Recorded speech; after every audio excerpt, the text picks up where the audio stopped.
Good evening. এখন হলো সন্ধ্যাবেলা আর আমরা সবাই কিন্তু চলে এসেছি এখন ঝুমুর নাচ দেখার জন্য। সন্ধ্যাবেলায় আমরা কিন্তু সবাই মিলে চলে এসেছি ঝুমুর নাচ দেখার জন্য। এই দেখো পেখম সোনা, বাবলি সোনা, আর এই যে সবাই দেখো।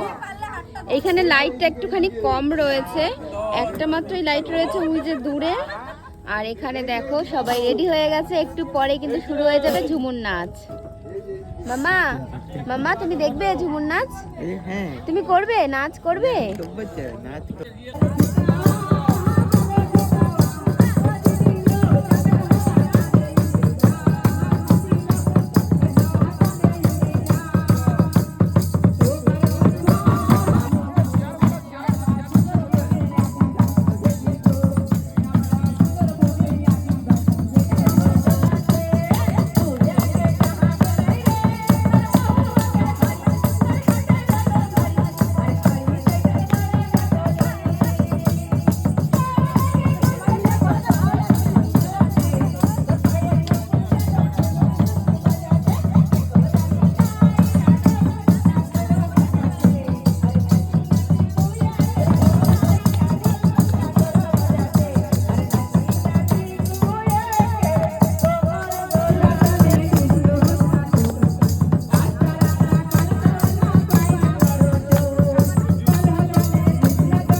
ঝুমুর নাচ দেখার পরে রুমে গিয়ে ফ্রেশ হয়ে তারপরে কিন্তু চলে আসলাম রাতের ডিনার করতে। আজকে কিন্তু ডিনারে ছিল স্পেশাল মেনু। প্রথমেই কিন্তু পাতে পড়ে গেল ডাল, তার সাথে কিন্তু আলু ভাজা, মাটন, আর যারা মাটন খাবে না তাদের জন্য কিন্তু ছিল ডিম কারি। বাবলি সোনা যেহেতু মাটন খায় না তাই জন্য কিন্তু ও নিয়েছিল। ঝুমুর নাচ দেখার পরে বাবলি সোনা কিন্তু রুমে গিয়ে ঘুমিয়ে পড়েছিল, খেতে কিন্তু একদমই আসতে চাইছিল না। কিন্তু জোর করে তুলে নিয়ে এসেছি, কারণ রাতের খাবার খাওয়াটা কিন্তু খুবই জরুরি। ডিমটা কিন্তু রান্না করার সময় একটু ভেঙে গেছিল, তাই জন্য কিন্তু এইরকম একটু দেখতে লাগছিল। আজকের দিনটা কিন্তু আমরা অনেক এনজয় করলাম। তো চলো আমরা সবাই মাটন কষা দিয়ে খেতে থাকি। সবাইকে টাটা, বাই বাই, দেখা হচ্ছে নেক্সট ভিডিও।